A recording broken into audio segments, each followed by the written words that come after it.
Wake that ass up. Early in the morning. The Breakfast Club. What's up? It is the Breakfast Club, and I'm Angela Yee. And right now, I'm in conversation with Lieu Abrams. Now, Lieu, do we call you Lieu for short? Definitely still lie. Okay. Definitely still lie. Just want to make sure. Appreciate it. Okay, so Lieu Abrams, we interviewed Russell Simmons last week, and you appeared in the On the Record documentary that's on HBO Max, and we're going to talk all about that. But we did see on social media that you did not appreciate that interview, so I do want to give you the platform here to respond to what happened with that Russell Simmons interview, and also to be able to have the platform to tell your story. So let's just get that over with first. Yeah, sure. And it's, I understand that everybody's entitled to tell their story. Everyone's entitled to share their side of things. What was incredibly painful for me as a survivor was being silenced for so long. And the first time that Russell pops up is on a show with such a reach as the Breakfast Club, and that he was unchallenged essentially throughout the entire interview. And not only was he unchallenged and allowed to perpetuate a lot of very harmful myths around rape and around the women that have accused him, but also it was very re-traumatizing. It was a traumatic experience because we didn't have an opportunity to speak. There's been this huge vortex of silence around the film within the Black community, which in large part, I believe, has been managed and negotiated by him. He's a man with incredible power. And so Russell is the Harvey Weinstein of the hip hop community. Even prior to Harvey being convicted, Harvey had become a pariah because of the multiple allegations by so many different women against him. But those same standards don't apply to our community. With R. Kelly or anyone else that has perpetuated these types of crimes. Or Bill Cosby. We ride or die for them until the end. And I get that. We can get into that later, but just specifically why I've been so vocal is because there is a tremendous responsibility that comes with having the privilege of the position that your show has. And at times, the show hasn't done right by the community that it says it loves. And so in this case, it was just wrong. It was just like, it just was just not a good look, and it was painful. Well, I will say this, as soon as HBO reached out to me to have the women from On the Record on the show, I responded immediately and said, absolutely. And that was the first time anyone had reached out to me. And so because I had done I May Destroy You, a campaign with them, they had my information and hit me up directly. And so as soon as I was asked, there was no question. So I believe that I would say the Breakfast Club is not perfect, as I don't feel like any platform gets it right all the time. But I know, and I can speak, I think on behalf of all of us, that we do try to make sure that we uplift our community in many different ways. And if things are triggering, I do apologize for that, because that's never my intention for that to happen. And so that's why I want to make sure, and I would have given you this space regardless if that interview happened or not.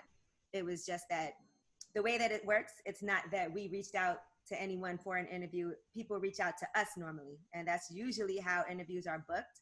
And so, and you're right, like I do feel like the documentary, I reported on it multiple times. I played the trailer, in my rumor report, and we talked about Oprah when she signed on to do it. We talked about it when she decided not to do it, and then when it got picked up by HBO Max. So while I do feel like a lot of platforms hadn't been even covering that this documentary happened, it was something that we have discussed and I have put in my rumor report as things unraveled. So I just want to put that out there for you. And I do want to talk about that since you brought it up with the documentary, just what happened with Oprah, because we've heard that she felt like the stories were conflicting and she couldn't sign on. She does believe the women, she said, but she felt like there were too many contradictions. So can you, from your own space, talk about what happened? Well, before I go there, I just want to say that according to our site, there was outreach that began at the top of May. Now, whether or not that went from the specific booker at your show, I don't know how many bookers there are, I don't know, but I know that the outreach had begun, because we all know if there is a film, anything of any import, anything this small, people want to go on the Breakfast Club to talk about it. We know if we want to reach Black America, you come here, which is why Joe Biden comes on here, presidential nominee. So yeah, I just wanted to touch on that because there might be a little miscommunication there. But as far as Oprah's pulling out, again, that there was a lot of reporting around the drama on that preceded the release of the film. And I get it, it's tantalizing. People want to know, oh, well, what's going on? Oprah said that there's some inconsistencies with this person, and you've got a campaign that's happening with 50 Cent and Russell Simmons that's operating on social media, and you've got people from other communities who are just diving in saying, this is just another attempt to take out a Black man, and we can't let this happen. But all of this is occurring, and people are forgetting, hello, there are survivors involved here, and we're collateral damage. And so Oprah choosing to step back, that's her prerogative. I wasn't in the room. She stated in the New York Times, she said on TV, her issue with creative differences, period. She also said that she believed us. And so I believe that she has a right to do whatever she wants with her money and with her platform. That's her business. But I also think it's incredibly disingenuous for Russell to come on the show last week and start to invoke Oprah like, oh, Oprah, she's so wonderful. When Oprah straight up just said, nah, like, you had nothing to do with this. Like, whatever you're saying to try and imply that Oprah is co-signing you, that's not fair, because you also know Ms. Oprah Winfrey is not going to come back out to relitigate something that's in the past. That's irrelevant. What's important is the fact that I saw in one article for an OK Player a tweet about how our film almost became an urban legend. One of those, and really it's been this very skittish road to get here because of the fact that there has been so much controversy. So was it painful?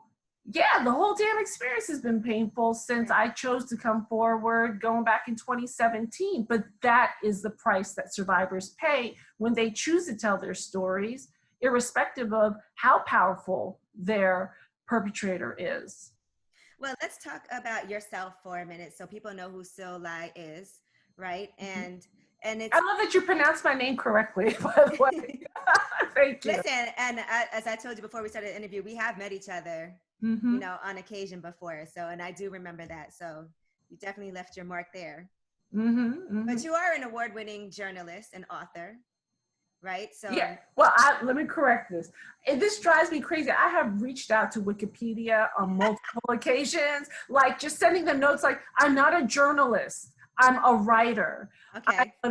I'm a writer who won a National Association of Black Journalists award essay that I wrote in Ebony. So I want to put that out there to all the journalists who are watching and listening. I am not claiming your space. I am not a journalist. I'm a writer.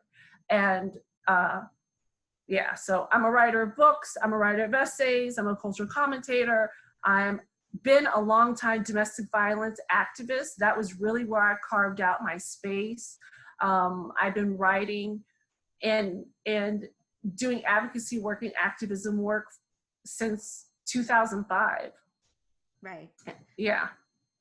Okay, and it's interesting because we know your story, and you've said this, I believe, or something like this, not verbatim, but your story is being heard because Russell Simmons is famous, right? The perpetrator is famous, but there's a lot of women who have stories that won't be heard, and it is a double-edged sword, though, at the same time, because yes, it also is a cause for you to be verbally attacked, for people to not believe you. People want to say, okay, that's Uncle Rush. You know, we have to, there's no way he did that. And he himself has said that he's not guilty of these allegations, that he was just a playboy. So what is that like to be in that space where you are accusing somebody who is famous, who was beloved in the hip hop world? God, that was a lot. That's a lot. I mean, I just, and take your time. Yeah.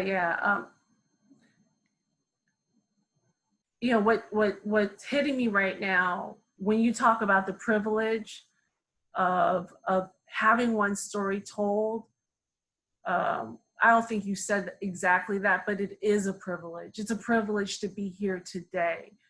I'm very supremely cognizant of the fact that had my assailant not been famous, this conversation wouldn't be happening. And that's an injustice for all survivors. One shouldn't be violated by somebody of notoriety in order for your voice to be heard. And that's one of the messages that I hope people understand when they watch the film or they even listen to this interview, that I didn't come forward thinking that this was going to put me on. I was already somebody before I came forward.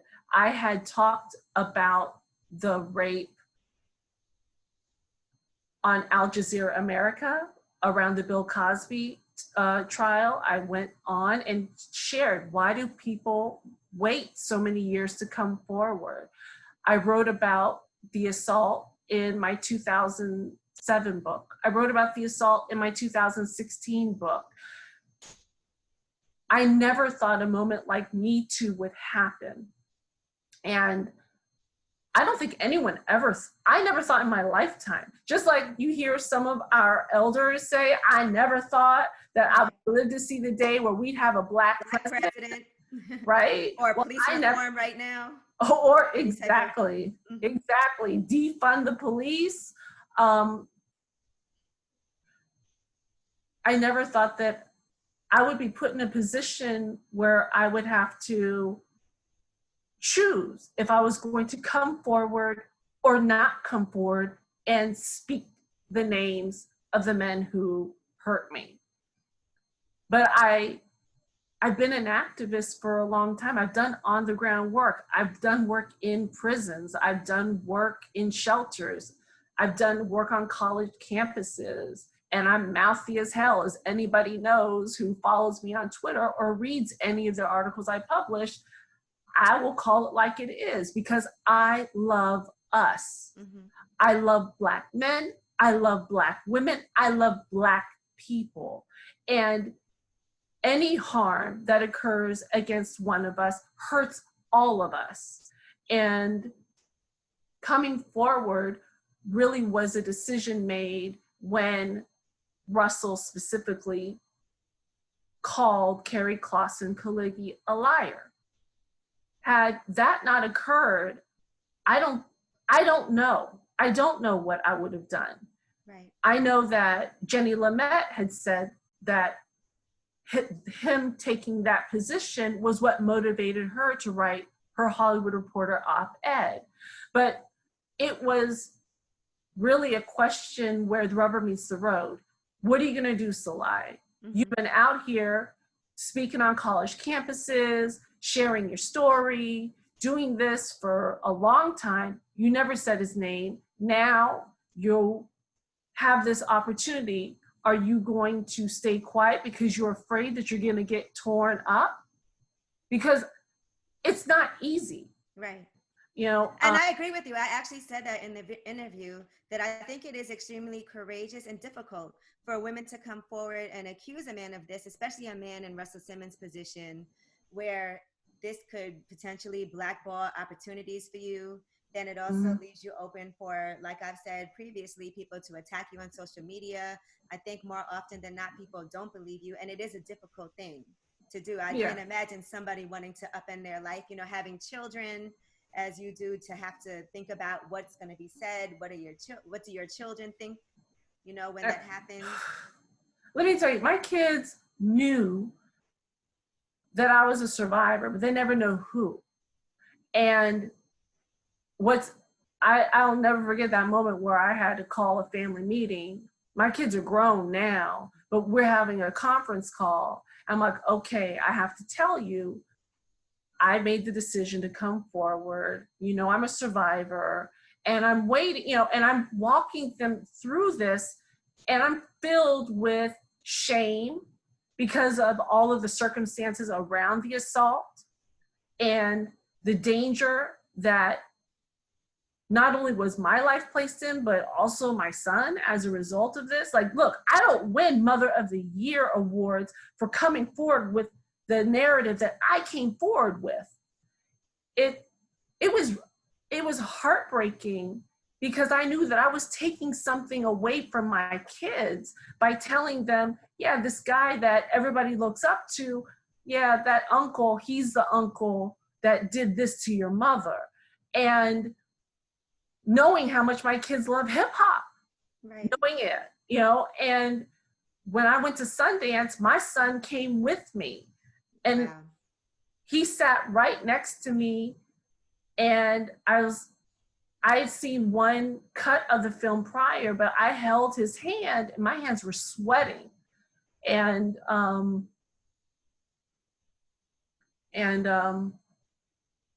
you know, for those, you know, I'm not going to get into it. If you want to know about it, you can go and read about the story in the Hollywood Reporter, watch the film, but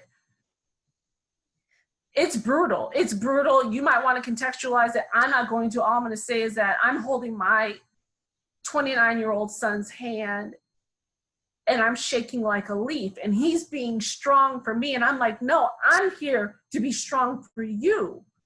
And I just end up bursting into tears, and I'm weeping on his shoulder and begging for his forgiveness. Right. And it's just like, no, like this isn't something that you do lightheartedly.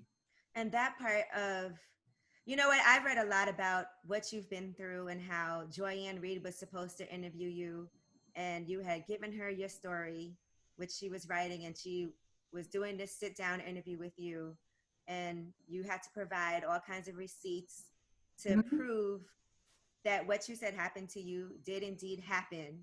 And then the story never ended up going on air. Right? And I know that had to be difficult. And then, you know, we're talking about your son sitting next to you, and that was one of the most heartbreaking scenes was, and I don't even want to bring things up, but I know for people who haven't seen it that are listening right now, you know, you did detail having to be taken to the hospital and kissing your son goodbye because you didn't even want to be here anymore after that happened. Was that the first time he had heard about that? It was the first time that he knew the details. Right. It was the first time that he knew the details. And that's something that, let me be clear. I didn't tell, I mean, I told, there were people who were present that day immediately after the assault, people from Russell's camp that came to be with my son. There are people that, my friends that took me to the hospital. And I never thought that it would go further than that. You know, what mother wants to tell their child about something that painful and something that I still have a lot of mixed feelings about? But you know what? Sexual violence not only impacts the individual who is hurt, it impacts their families. When we talk about the restorative justice model or the transformative justice model,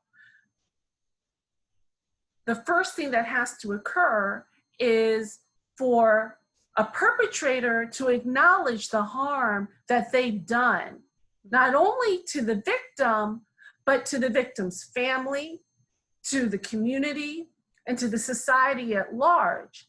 And you cannot even begin a dialogue of healing without first having accountability. Right. That's what's missing in this, is that Russell did apologize to me at Moomba a couple of years later.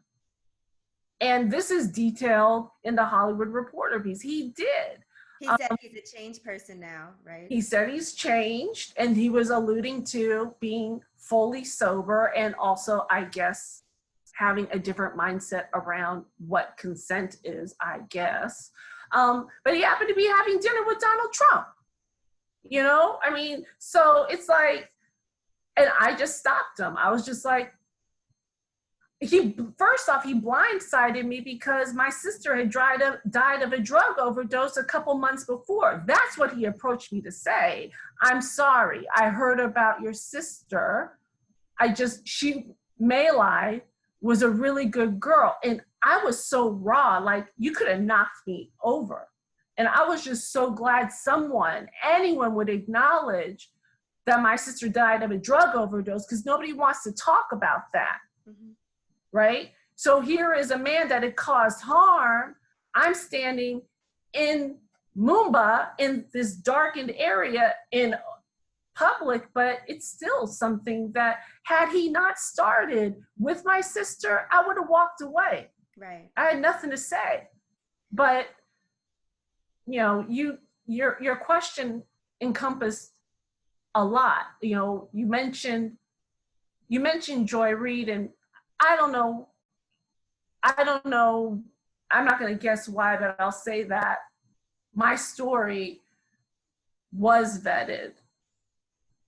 It passed standards and practices at NBC. I have receipts.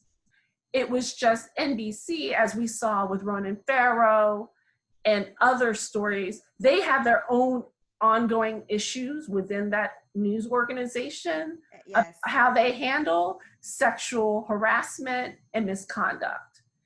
And Russell's attorneys strong-armed them. I mean, it went all the way to the top, to the head of the news divisions and of the company.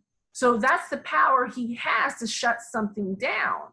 And so by the time I finally got to the Hollywood Reporter, the story morphed, and it became one that was about how a Me Too story is killed.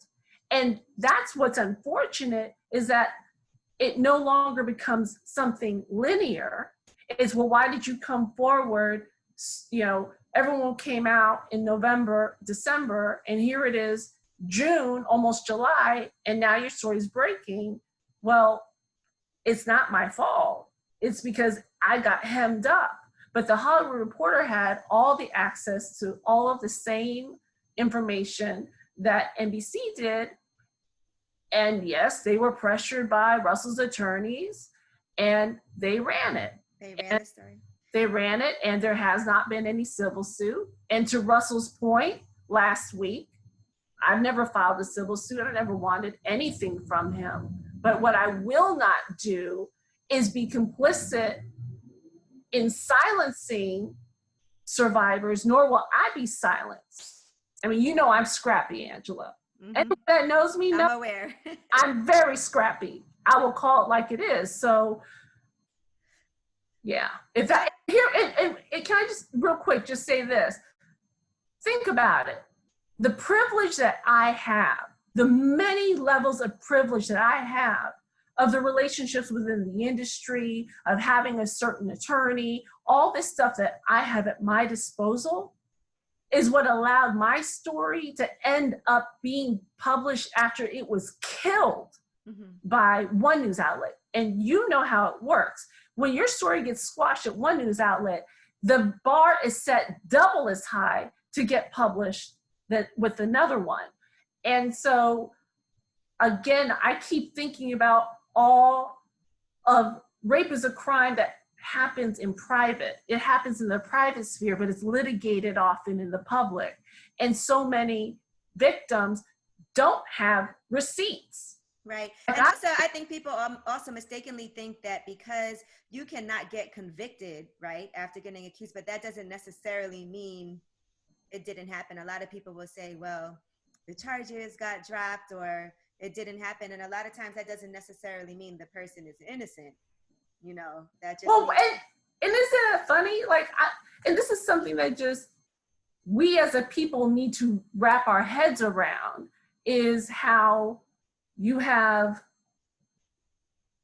and media, news media does play a role in this, right? We as a people know that police brutality committed against Black people is an epidemic. Mm-hmm. We know.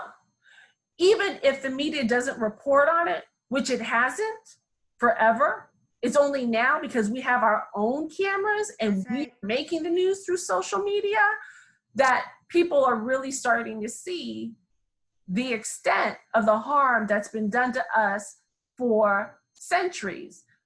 So that has had a leveling effect on being able to basically prove, see, this happens. And Black men and women will rally immediately. All a brother has to say is, this happened to me. A cop, you know, beat me up, locked me up, whatever, didn't Mirandize me. Look at Khalif Browder. Right. We know what happens to our people because we know how corrupt the system is, and it's stacked against us. So we don't question when police brutality occurs. We accept it as truth. But when a Black woman says that she's been sexually violated, and when you look at all the statistics, we know it's a global women's health epidemic. It's all of a sudden, well, you know, she's lying, she wants something, she's a hoe, she was drunk. All of these rape myths are deployed. And I'm like, this is why I think in the middle of the movement for Black lives that's occurring, why the death of Toyin Salau just hits right at that intersection of what we're talking about a Black woman speaking up and using her voice on a platform like social media to talk about the fact that she had been assaulted. And then the very person who she trusted to provide her some type of care ends up hurting her, and then her body is discovered. Right. There are parallels that exist in many women's lives where we know that the majority of crimes happen between people who know each other, whether it's domestic violence or intimate partner abuse, and especially rape and sexual assault. You know, we had a discussion this was a while ago, but husbands can rape their wives. Some people don't feel like that's even possible, right? They'd be like, well, you're married, so that can't happen. But the truth of the matter is, I know women who will tell you that they've been raped by their husband. And then I think when that happens, it's difficult to speak up because you feel ashamed. You also know that people will say, well, you know, you guys are married, so if you've already had sex, you already have kids, like, I don't see how that's even possible. But then when you hear the violence that occurred, and I think especially when it happens to somebody you know, I think we all know a woman or women, multiple women who have been sexually assaulted and will never speak up about it or never tell their story or brush it under the rug. Like, okay, well, you know, no big deal. I'm gonna keep it pushing. At least I was able to move past that and still be successful, and he'll get his karma. And we think things like that. And it is, I think, super courageous, super brave. I can't think of too many people who don't have a story to tell. And that's what's unfortunate. Marital rape wasn't outlawed until the 1970s. So when I think about how far we have to go around sexual violence, I think about white people who say, oh, get over it. Slavery ended X amount of years ago. The civil rights movement happened X years ago. Y'all got the same opportunities, without acknowledging the systems of oppression that operate institutionally and interpersonally to prevent any type of parity or equity or safety for those who are the most marginalized. And let's just call it like it is. Zora Neale Hurston said, their eyes are watching God, the Black woman is the mule of the world.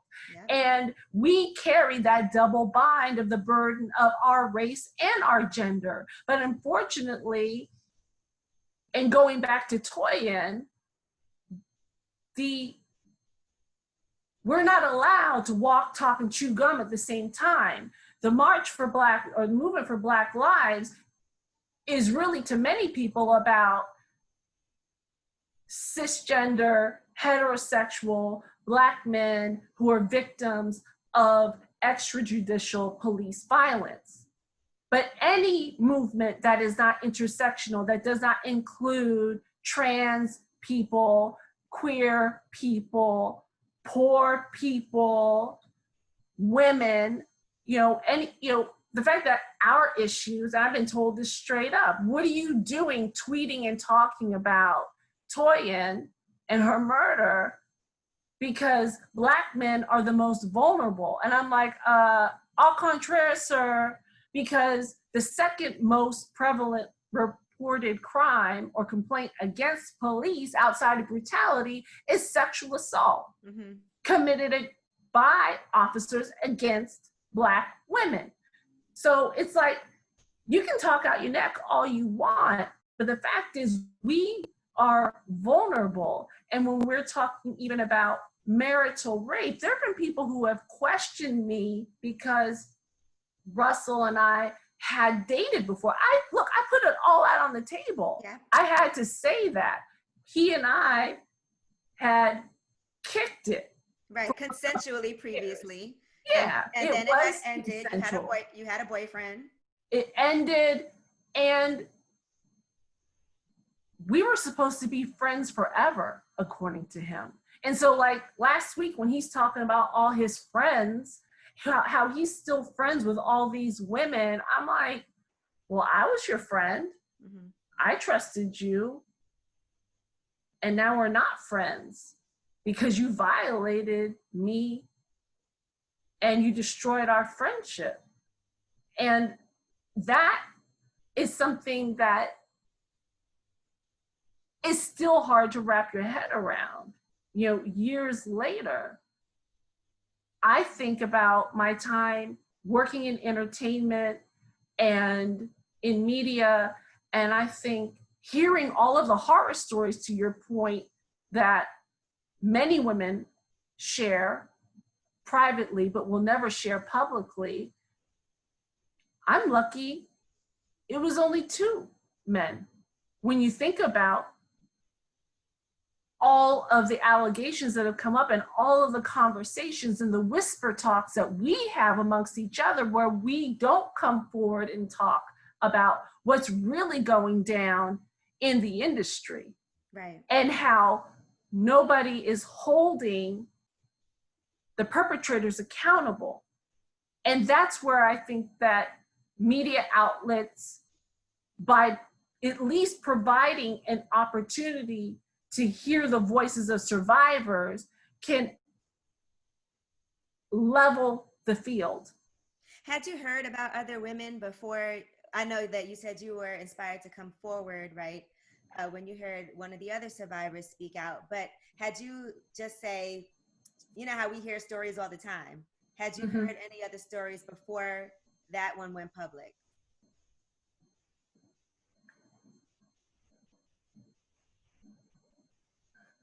Or did you think it was just you? Like, this happened to me and I haven't heard about anybody else until the people started coming out and telling their stories? Immediately after I was assaulted, I wasn't in the right state of mind. I mean, I survived a suicide attempt and I quit drinking that year. And I, by the grace of God, come this November, will have 26 years of sobriety. Thank Congratulations. God.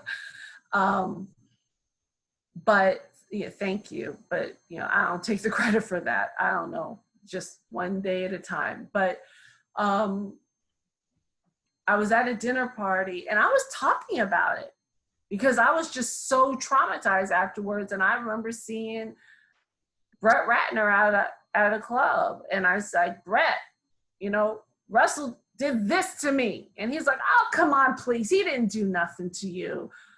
And I sat at a dinner party with a man that knew tons of models, gay guy who just loved to hang out with us. And you could always see him out with different people. And I was there.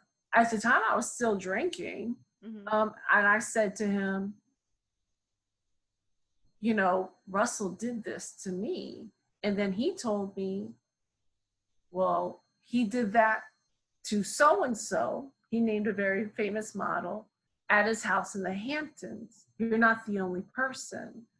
And so if we want to even roll it back 2 weeks prior, when I was in the hospital getting the rape kit done and the police officer was in the room, because when you're subject to a sexual assault and you go to the hospital, a rape kit is administered, they will have an officer there who will be taking your complaint irrespective of whether or not you choose to move forward. Right. And many people don't understand that. It's not just automatic. And then a rape advocate is also brought there to kind of hold your hand while you're going through this invasive physical examination.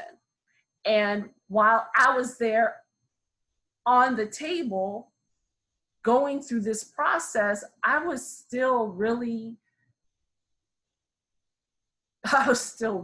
messed up and and just traumatized from it. And I was talking about what happened to me, but I was being very vague. Because I knew he was famous. Mm-hmm. I mean, especially you think 1994, I mean, he's king of New York. He's king of the world. And I was talking to this woman. I was like, she couldn't be a part of our scene. She looked like she had just graduated from Hunter College social work. And she was really young and really white. And I'm saying generally, oh, this man who has, he's powerful, he's this, he's that. And this is what happened. And she said to me, was it Russell Simmons? Wow. And I immediately shut down because in that moment, I'm completely paranoid. I'm like, this man is rich. He's got power. Is she a mole? Is she in here? Because I don't know. And I shut down. I wouldn't talk. And it was at that moment, I was like, I'm not safe. I'm not going to tell anybody anything because this is bizarre. But as it turns out now, years later, now we're in 2020, we know that there are many women who have come forward with similar stories. So I don't know who was she talking about. So that it's a very long-winded way of saying that, yes, I knew there were other women, but until I came forward, until Carrie Clausen, Kaligi spoke out, that was the first time that I knew the identity of someone else that he had done this to. How does it feel then that people still legally have to say allegations? Because as you know, Russell Simmons is saying he took lie detector tests. He hasn't been charged with anything. Mm-hmm. And so legally it still is considered allegations. Is Mm-hmm. that bothersome to you to have, how many women have come forward so far? I mean, it depends upon what you're talking about. I believe it's 6 or 7 who publicly accused him of rape, and then the rest are various forms of sexual misconduct and harassment, which I guess in total is 20. Mm-hmm. But I mean, as far as allegations, news media, they have a certain bar that they have to, no, I shouldn't say bar. News media has got to cover their behind. Right, So, because legally you can't get sued if you don't right. say allegedly. Allegedly, right. Mm-hmm. And so, you know, I have accused him publicly of assault. And so I don't have an issue with the fact that people say allegations. What I have a problem with is when your identity as a survivor becomes secondary to that of your perpetrator simply because he is famous. You know, and when you look at stories, even around everything that happened last week, it was, you know, Russell Simmons rape accuser, last Breakfast Club. And I'm like, I have a name. Mm-hmm. And if you go back, I have an identity. I have professional bona fides. I'm not just an accuser. Don't minimize and marginalize me and tie me into the headline of who this man is, because that was a big part of my decision not to include his name in my first book. Right. Because I explicitly outlined what happened, but I gave a pseudonym in the book because I never wanted, because I'm painfully aware that there are people who think that the reason why I've achieved any type of success is because of the way that I look. And let's be real, I have certain privileges that have helped make things easier, but you don't stay in the game just because you look cute. You've got to actually be able to bring something to the table. You have to know your shit, as they say. And so with respect to my identity getting erased and all survivors getting erased, look, I get it. It happens to people. I see it all the time. I'm just very sensitive to it because I remember the night before my story dropped, I went on Google and I did a search and I screenshot my name. And it was like, rest in peace to Lieu Abrams, nationally recognized domestic violence awareness activist, because henceforth, you're going to be known as a woman who accused Russell Simmons of rape. Right. And that's nothing that I ever wanted. I didn't want my work to be built around the identity of a man that had hurt me. I did not want, and certainly not as a feminist, I certainly was not going to try and parlay this into any type of, what did he say? He said last week, he said to be famous or infamous. Who the hell wants to be infamous or not for that? Yeah. Not for that. Mm-mm. That's difficult. And I saw that you said somewhere that you just, it was difficult because the work that you do, the anonymity, and I can't even pronounce the word, anonymity that you had was beneficial, but then who does want to be known as, oh, that's Lieu Abrams, the one who accused Russell Simmons, you know, of rape. And right. And Russell has never been convicted. And guess what? The majority of rapists never see a day in court because the bar is so high for survivors.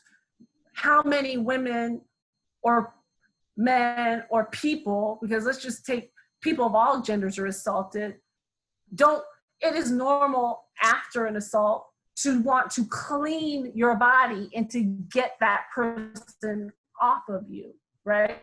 But once that occurs, you don't have evidence, you know, but it doesn't mean you weren't assaulted. Just because somebody skates doesn't mean that they didn't do it. There is a difference between innocence and not guilty. And so a lot of times people don't even make it to court because of the fact that they don't want to go through the trauma of navigating a system which historically has only led to maybe 3 to 6% of all rapists ever seeing the inside of a jail cell. So if you're looking at the stats, well, there's a 93 to 97% chance that what I'm doing is not going to result in any type of accountability vis-a-vis the criminal justice system. Why the hell am I gonna come forward? And you know what? If I come forward, because most of the times the person that assaults you is someone in your peer group, then at that point, do you want to be cut off from everyone that you know? Do you want to become a pariah? Do you want to lose your job? Because that's really what happens to survivors when they come forward. And I can speak to that. My career has come to a standstill, but I stand behind what I did because of the fact that if I stand up and say these things, it's my hope that those who want to share their story feel empowered to tell their stories and to know that they're not alone. And that, yeah, go on. I was going to say, how did the people around you that were your friends, or maybe some who you thought were your friends, how did they react? Were people supportive? Family members, were they supportive? What was their reaction when you came forward? My family members, they were supportive back in 1994 because I called and told them all goodbye and the reason why I was leaving this earth. So my family knew. And my brother flew up and visited me in the hospital while I was there. But it's hard on my family. It's hard. The work I do is hard on my children because they know that I'm out here talking about subjects that nobody wants to talk about. And now, as a public face who's opposed to this icon, and in some ways maybe even a relic in our community, think about it. There's a lot of people who are going to just say, Russell won't do that because Russell don't need to do that. Mm-hmm. And he's rich. He can have anybody. Come on, why? She's just chasing clout. She's just chasing paper. Angela, name one woman, particularly a Black woman, who has made money off of accusing someone of rape. Right. There's no lawsuits. There's no civil lawsuit. You're not asking for financial compensation. What do you want? Like, what could Russell do now? Is there anything? You know what? I meant what I said on Twitter. I want accountability. If we're not able to navigate the criminal justice system because what happened between us is outside of the statute of limitations, and to be very clear, let me bring you back. I chose not to press charges at the time because I was drunk that night, because of the fact that he and I did have a prior sexual relationship, and because I was terrified because of the imbalance in power and money between us and what happened in the examination room. Right. So I was scared. Now, today, as a woman who is going to be turning 50 in a month, what does the grown ass woman want? What I want is a chance to begin restorative justice. I want Russell to actually stop the pantomime of being an innocent and truly acknowledge the harm that he's done, and then start to make the amends to the individuals and the community that he continues to harm by peddling mistruths that he ends up contradicting himself on. So, just pointing to the interview last week, he said that he misinterpreted what happened with Jenny. Right? And I'm like, dude, you just said, in essence, that you raped her. Like, that's what you said, right? I mean, I guess I got my signals crossed. Well, if Jenny says it wasn't consensual, right, and you don't know what consent is, well, I'm sorry. That right there was an admission of some sort. Even in the case of me, a drunk woman can't consent. Right. You know, so, we watch movies all the time, and we see scenes where a woman's drunk, or things like that, that is clearly rape. I was just watching this movie the other day, Observe and Report, and it's just things that were happening in movies that was considered acceptable. Like, that's why they put it in a fictional movie, because they didn't see a problem with it. Like, if you look at Revenge of the Nerds, where the nerd puts on the mask and then he has sex with the girl at the end, and she thought it was her boyfriend and it wasn't, you know? And it's things like that. Do you think that Russell really believes he didn't do anything wrong? I think a part of him does believe that he didn't do something wrong. I don't believe that's the case with me, because he sent his assistant over to help when I called him screaming and telling him that I was ending my life because of what he did to me the morning after. I don't know in what universe he cannot understand the harm that he did. I believe that people are complicated. I believe that people can evolve. I believe that he wants to be a, quote, good person. But it doesn't matter how much you wash your hands until you really take ownership of your behavior. You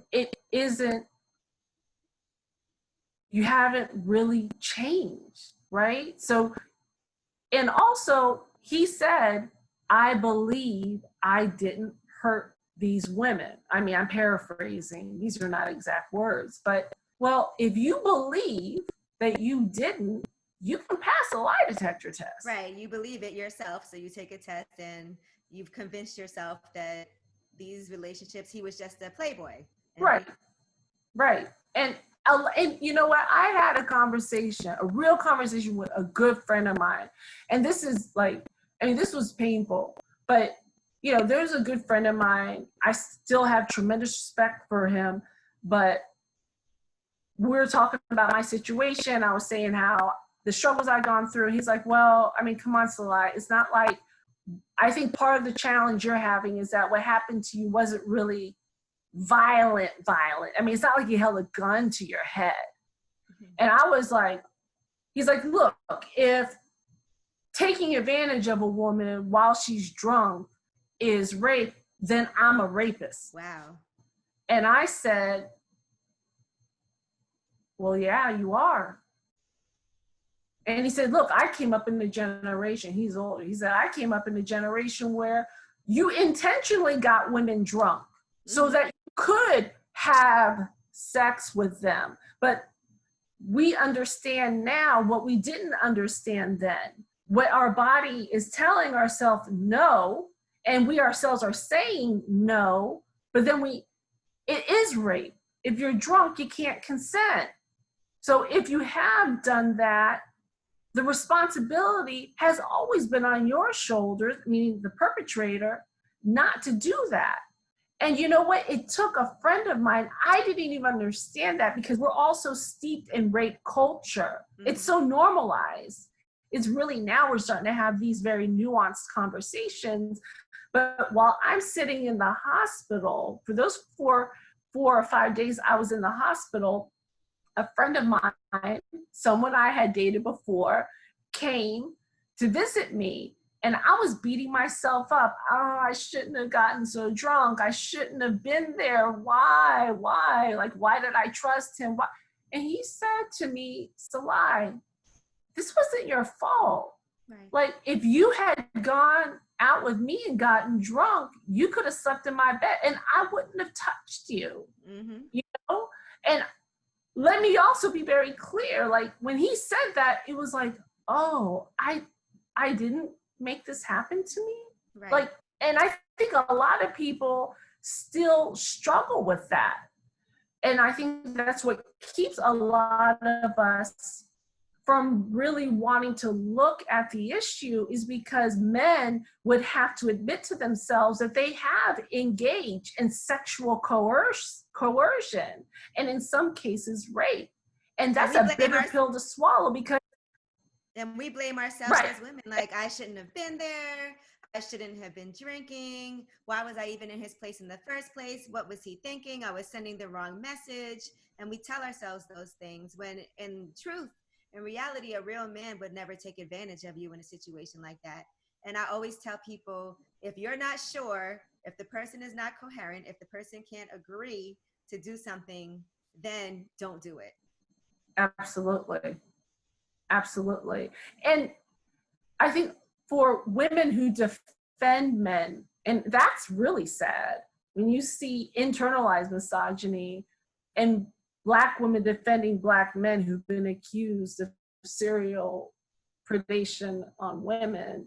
It's, I mean, right there, some of them will say, I was raped, but I don't believe that he would do that. And I'm just like, well, again, there's another opportunity for us to really look at our own beliefs and say, well, why wouldn't I listen and believe what happened to another woman? I'll tell you what often happens is that if you admit, if you take the responsibility off your shoulders, if you don't blame yourself or blame the victim, then we have to acknowledge our powerlessness. And that's something that's really hard to do, because a lot of times when something bad happens to you, we're taught you got to take responsibility so you can fix it. So if we say, well, yeah, I somehow contributed to this, to a crime, then I could have changed the outcome, when in fact, nothing would have changed the outcome, because the majority of men are not rapists. The majority of men don't batter women. That's the fact. But if we want to change our society and create a safer world for everyone, then there needs to be a system of accountability in place where, in lieu of incarceration, there are social sanctions. And social sanctions, so when you know that your friend has been accused or been arrested for beating his wife a few times, that you don't keep including him in your golf foursome because, well, look, you know, she's mouthy. I wasn't there. He wasn't, I mean, he was arrested, but she's crazy, or, well, he didn't get convicted, because people don't want to draw a hard line. And I think that's why us having this conversation today is so important, because it's my hope that having this conversation is an opportunity, to your point, to try and shift the needle and get something right. Right? By us having this dialogue on the heels of what happened last week, at least there's some context. And I can't speak for the other survivors, but I can say that I am appreciative of this conversation and of this opportunity, because you all have tremendous power and you help shape culture, but there are parts of our culture that absolutely have to change. And letting people come on and not be interrogated on their behavior, that's not cool. That's not going to bring about any liberation. That's not Black love. That's not accountability. And when you love someone, you hold them accountable, because the love can't just extend towards those who are famous. The love has to extend to those who are the most marginalized and oppressed and don't have the voice. And those are the ones that I'm speaking up and out for all of the Toyins in the world, for all the Breonna Taylors in the world, We don't march for Black women. We march for Black men. And that needs to be acknowledged, that our sufferings, that the pain that we go through, which includes this epidemic of sexual violence, is a legitimate part of the movement for Black lives, and it should not be subordinated to the call to end the carceral regime. That part of the carceral regime includes sexual violence, and that sexual violence is an act of war. Any act of sexual violence is an act of war against a community and a person. Do you think that Black women are too protective of Black men, and therefore we don't want to hold Black men accountable for when things happen? Because what I saw was everything that happened with Bill Cosby, with R. Kelly, you know, with the accusations against Russell Simmons, is people saying, oh, y'all don't care about Black men. You guys are attacking Black men. What about Harvey Weinstein? What about Jeffrey Epstein? Where's the documentary? And there are documentaries on those guys. Why are y'all only talking about Black men? Why is that all you focus on and care about? What do you have to say to people who say that? White people take care of their own people. We know that. Harvey was out. A whole bunch of white boys got out of the industry. I can't be focused on what's happening in the world and with people that have no impact on me. I'm talking about our people, and what directly impacts us. We can only do but so much. My focus is on gender violence in the Black community. So do I feel that we are too protective? I think I understand why we're so protective, because of the way in which white supremacy and chattel slavery broke and dismembered the relationships between Black men and women, destroying families and not allowing us to have these bonds, right? I get it. Like, I get how in some cases we replicate, whether we buy into colorism and thinking that, you know, people who are mixed looking like you and I are more, or the exotic girls, put them in the music videos or whatever. Like, there's tons of ways in which we've internalized anti-Blackness, but it's a twisted form of self-love and protection. We know that this harm is being done to us. 90% of sexual assaults happen by someone of the same race. Mm-hmm. But we also know that there's been a long history of white women using cries of rape against Black men, right, as a way to attack them and to incite violence and murder against them. So the times have to shift. I don't hear a lot of claims of white women against Black men, right? That's not something that's popularized, with the exception of Bill Cosby, right? The majority of the women that came forward were white. Right.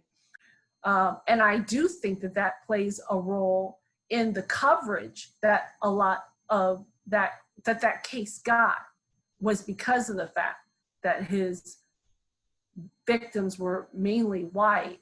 Well, it did take decades, though, for that to even get the coverage that it got, because there definitely were accusations for decades. There were, but when push came to shove, when you look on the cover of Time magazine, I think it was Time. But they had all the women. Magazine, all the women, you see them, you know, media likes a certain narrative, and that protectiveness is natural. Black men are our fathers, they're our lovers, they're our brothers, our cousins, our sons, and we don't want the narrative of the hypersexual, predatory Black male to be perpetuated. But at the same time, there's a small part of our population who are preying on us. And we have to acknowledge that and call it out when it happens, because if we don't address it ourselves, who the hell is going to address it? You think white people are going to address it? We have to protect our Black women. That's right. We had to protect our Black women. And what was the Black Panther? Oh my gosh, the name is escaping me right now. Eldridge Cleaver. Mm-hmm. Eldridge Cleaver, when he wrote about how in his autobiography, how he practiced rape on the Black girls in the hood where he grew up. And then he moved on to white women. So he talked about that transition in his autobiography. I don't know if you're aware of that. I'm going to have to read that one. But yeah, I mean, it happens. But here's the other thing. When we think about our icons, you know, Cicely Tyson being battered by Miles Davis, right? Like people hear about that. You hear, even with Mike Tyson going away, Mike Tyson was convicted and went away. When you look at on the record and you see that Desiree Washington, 18-year-old baby, she's a baby. She naively went up to that hotel room and he raped her. I can say he raped her. And he was incarcerated for it. And people were mad at her. And this woman still is in hiding.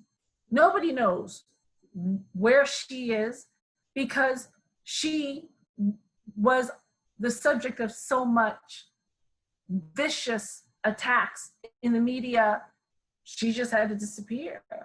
And I think that's what's important by us coming and standing tall and saying what happened to us. It's my hope that there won't be more, hopefully there'll be less of us, less victims and survivors, but also less people who feel that they have to live in the shadows in order to feel safe. And that the shame and the feeling of powerlessness and guilt that we survivors often feel because we were assaulted gets placed squarely on the shoulders of the people who perpetrated the crimes, because that's where it belongs. Why should I be ashamed because someone chose to violate me? That's not my mistake. And that's no one's mistake. Let us move the needle and let that go back onto the perpetrators. And that's why these type of conversations are important, because it helps contextualize really complicated stories that people don't really want to discuss. Right. It hurts. But, you know, if there's an infection, you got to drain the wound.